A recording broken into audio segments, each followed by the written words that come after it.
Video on approaches to develop performance for physical fitness.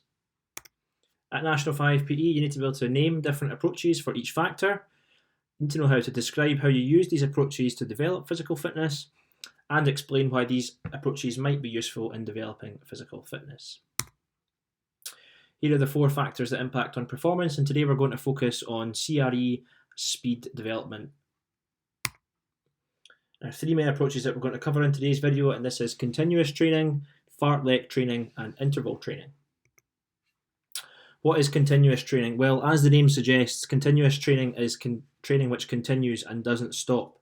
This is an approach which is used for CRE or stamina development, where you would work for around 20 to 30 minutes without a break.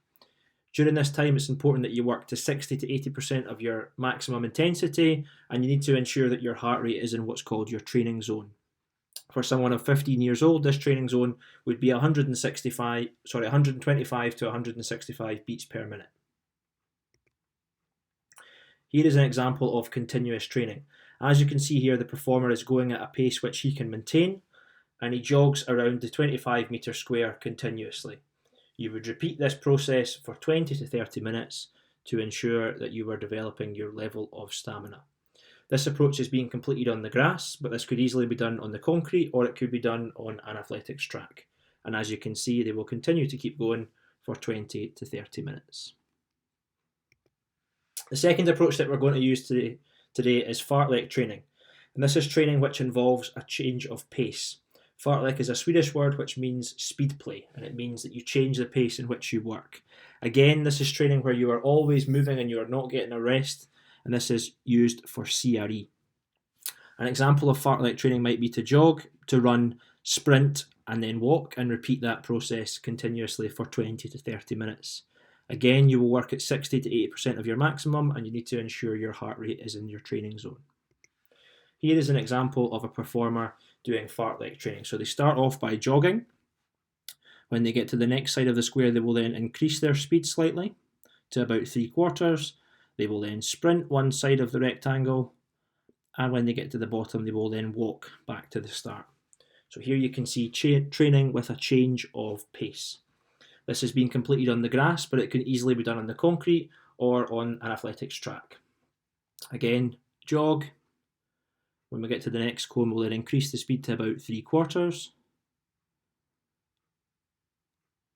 Sprint the rectangle, and when you get to the bottom, we will then walk back to the start.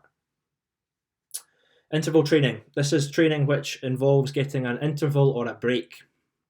This is used for speed, and you work extremely hard for a short period of time, and then you get a longer period of rest and recovery.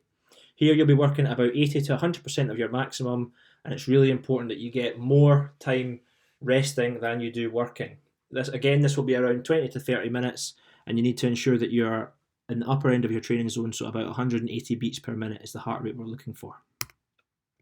Here is an example of a performer. So we sprint from one set of cones to the next, and then we will walk back, and you'll get an extended period of recovery. If I fast forward the video, you'll see that when she gets back to the bottom end, we'll then repeat that process. So high intensity period of work, sprint as fast as we can, all the way to the far end, and then you will get a longer period of rest.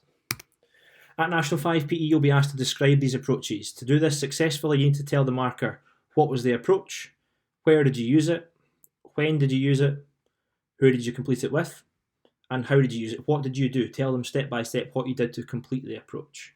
And you might start your answer by saying something like, an approach I used was fartlek training, and then you would continue on from there. You may also be asked to explain why you selected these methods or these approaches to improve your performance. If perhaps you were a swimmer or a footballer, using continuous training or fartlek training allows you to work on your fitness by running away from your activity. If you're a team games player, for example hockey, rugby, football or basketball, fartlek training may be similar to the game as it involves you moving at different speeds with a change of pace. For all of these, it's really important that your heart rate is in the training zone for an extended period of time to improve your level of stamina, and all of these approaches are easy to set up. There's not much equipment needed to complete them, which means that you can do it anywhere. Thanks for watching this video. I hope you found it useful. If you're looking for more content on National 5 PE, check out the YouTube channel.